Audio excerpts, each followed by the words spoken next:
Bihar elections और तालिबान का हिंदुस्तान दौरा, जिसने बीजेपी की हिंदू मुस्लिम पॉलिटिक्स को बेनकाब कर दिया है।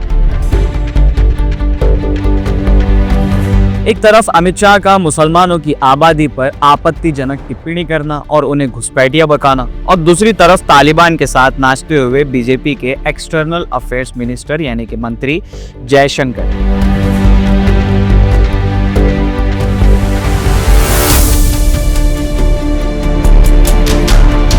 ये तस्वीरें कुछ कहती हैं। आइए जानते हैं क्या कहती हैं एक खास रिपोर्ट। मैं जर्नलिस्ट वजर, आप देख रहे हैं मुस्लिम सियासत।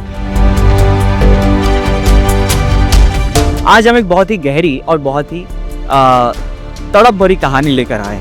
वो कहानी है जिसमें राजनीति, आइडेंटिटी और इंटरनेशनल डिप्लोमेसी सब एक साथ टकरा रही हैं। जब कल तक जिनके खिलाफ टेररिस्ट का लेबल चल रहा था, उनको अब मेहमानों की तरह बुलाया जा रहा है, और वही योगी आदित्यनाथ जी, उनकी यूपी पुलिस इन्हें सिक्योरिटी दे रही है। और इस दौर में एक छोटा सा बयान है, बिहार चुनाव के मोड़ बदल सकता है। आइए हम मिलके इस कहानी के मुख्तलिफ पहलुओं को समझने की कोशिश करते हैं। तालिबान का इंडिया दौरा, देवबंद का इम्पैक्ट और हमारे देश में कम्युनल राजनीति के तेज दौर शुरू होने पर। सबसे पहला, तालिबान की दिल्ली यात्रा। तालिबान का विदेश मंत्री आमिर खान मुत्तकी इंडिया आए हैं। ये पहली बार है जब तालिबान के इस लेवल के नेता ने भारत का पिटारा खोला हो या दौरा किया हो।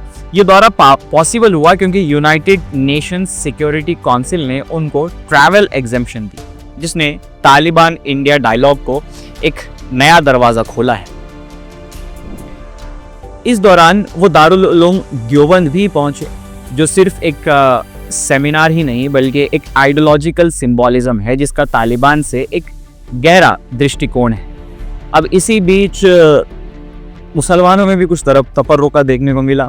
आमिर मुत्तकी जैसे ही देवबंद पहुंचे तो कुछ मुख्तलिफ मकातिब फ़िक्र के उलमा ने आपत्तिजनक टिप्पणियां भी की सोशल मीडिया पर आकर। खैर, देवबंद में उनको आलिम की उपाधि दी गई। इसके अलावा उनके प्रोग्राम में ताजमहल की यात्रा भी थी, लेकिन उन्हें बीच में कैंसिल कर दिया गया। बताया गया है, ज़्यादा रीजंस नहीं बताए गए हैं, लेकिन सिक्योरिटी इश्यूज़ वगैरह की बात बताई जा रही है। सबसे इम्पॉर्टेंट, इंडिया ने ये सिग्नल दिया है कि वो काबुल में अपनी मिशन को फुल एम्बेसी बनाने की सोच रहे हैं। यानी कि 4 साल के बाद काबुल में अब इंडियन एम्बेसी फाइनली ओपन हो जाएगी, जिससे डिप्लोमेटिक इंगेजमेंट का एक नया पड़ाव मिलेगा। और अब बीजेपी की राजनीति और कम्युनल नैरेटिव की चुटकी के बारे में भी बात कर लेते हैं।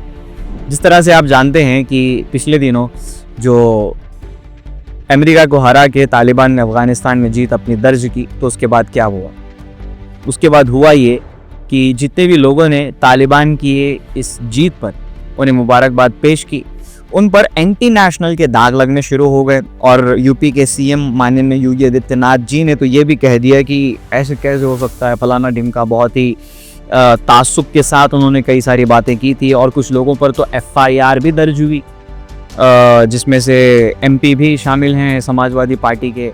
और अब वही तालिबान जब मेहमान बनकर आता है, तब इनकी तरफ से कोई बयान नहीं आता है, जिसकी वजह से जो बीजेपी का दोहरा मियार है वो खुले तौर पर सामने आ गया है। और गोदी मीडिया की तरफ से जितनी भी रिपोर्ट्स चलाई गई हैं सोशल मीडिया पर और न्यूज़ चैनल्स ने जो दिखाया है टीवी पर, वो अब इनडायरेक्टली इसे समर्थन करने की कोशिश कर रहे हैं कि ये तो एक बहुत ही एक्सीलेंट मूव है, एक मास्टर स्ट्रोक है पाकिस्तान के खिलाफ, क्योंकि अफगानिस्तान पाकिस्तान का दुश्मन है और दुश्मन का दुश्मन दोस्त होता है, और इसी दोस्त को जो ज़रूरत बन पड़ेगी हिंदुस्तान फराहम करेगा। अब यहाँ पर बहुत ही एक अजीब बात है कि ये स्ट्रैटेजिक मूव, जिसे अब गोदी मीडिया या फिर भारत सरकार नाम देने की कोशिश कर रही है, इसका जिक्र असदुद्दीन ओवैसी पहले ही कर चुके हैं। खैर, इन तमाम चीज़ों के बीच सवाल ये पैदा होता है कि तालिबान यहाँ पर दौरे पर आए, फिर उसके बाद जो चीज़ें हुई, महिला रिपोर्टर का ना आना, खैर वो प्रोपेगेंडा चलाने की कोशिश की गई। उसके बाद बाज़ाब्ता फिर एक और प्रेस कॉन्फ्रेंस हुई। सबसे अच्छी बात यह है कि 2 से 3 मेरे हिसाब से प्रेस कॉन्फ्रेंस हो चुकी है, जहाँ भी आमिर मुत्तकी जाते हैं वो मीडिया को संबोधित करते हैं। काश प्रधानमंत्री मोदी तक ये मैसेज पहुँच जाए और वो भी एक आध प्रेस कॉन्फ्रेंस कर ही लें अब इसके बाद। खैर, बिहार इलेक्शन के साथ इसका रिश्ता कैसे जुड़ता है, इसके तार कैसे जुड़ते हैं? यहाँ पर तालिबान हिंदुस्तान के दौरे पे आए, वहाँ अमित शाह बिहार इलेक्शंस में रैली में पहुंचे और वहाँ जाने के बाद जनता को संबोधित किया और संबोधित करने के बाद वापस से वही अपने कम्युनल एंगल पॉलिटिक्स को देने की कोशिश की, राजनीति को मजहबी रंग देने की कोशिश की और अपनी सियासत चमकाने की कोशिश की। उसमें बयान में उन्होंने क्या कहा, मुसलमानों को गद्दार कहा, घुसपैठिया कहा और एक बहुत ही आपत्तिजनक जुमला कहा कि मुसलमानों की बढ़ती हुई आबादी चिंता का विषय है।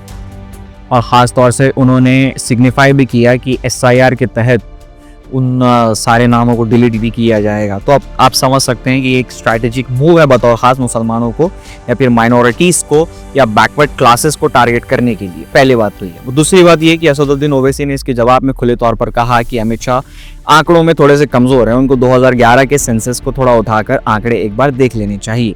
इन तमाम चीज़ों के बाद यही साबित होता है कि एक तरफ तालिबान का हिंदुस्तान आना और दूसरी तरफ बीजेपी का कम्युनल पॉलिटिक्स के चीज़ों को एक पुश देना, इन दोनों चीज़ों में अब जनता के लिए अंतर समझना बहुत ही आसान हो गया होगा।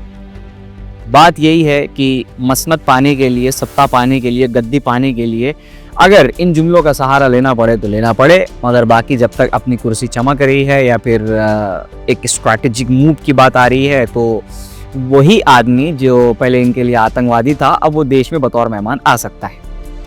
कहानियाँ साफ हैं, बातें साफ हैं, तस्वीरें साफ हैं, सबकी सब सामने हैं। इन तमाम चीज़ों के चलते अब यही कहा जा सकता है कि बिहार में आने वाले दिनों में जो विधानसभा चुनाव होने वाला है उसमें ये एक नैरेटिव को तोड़ने में भी और एक नए साइकोलॉजिकल इम्पैक्ट की तरफ भी ये चीज़ें जाएंगी, क्योंकि अब तक जो एनडीए का वोट बेस था, जो बुनियादी वोटर्स थे एनडीए के, वो भी कहीं ना कहीं समझ बूझ में पड़ गए होंगे।